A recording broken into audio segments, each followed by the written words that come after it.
V 31. gorivnem ciklusu, ki se je začel po končanem remontu konec oktobra 2019, so v Nuklearni elektrarni Krško dosegli dobre rezultate kljub razmeram, ki so zaznamovale preteklo leto. Načrtovano proizvodnjo so v zadnjih 18 mesecih presegli za 1,84 %. Proizvedli smo v tem obdobju preko 8,5 milijarde kWh električne energije. V lanskem letu prvič presegli oziroma drugič presegli 6 milijard proizvodnje. Tudi ostali parametri so bili na visoki ravni. V času remonta bodo zamenjali izrabljeno jedrsko gorivo, izvedli številne inšpekcije, predvsem opreme primarnega kroga, redna vzdrževalna dela ter številne nadgradnje tehnološkega sistema.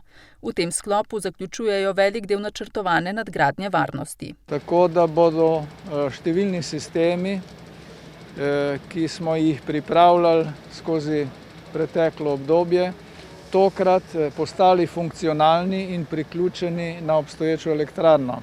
S tem bo izpolnjen eden od pomembnih predpogojev za dolgoročno obratovanje. Ni to seveda edini predpogoj, vendar je izjemno pomemben. V Nuklearni elektrarni Krško imajo za letošnji remont pripravljenih 4.000 delovnih nalogov ter več kot 40.000 remontnih dejavnosti, na katerih bo sodelovalo 1.800 ljudi.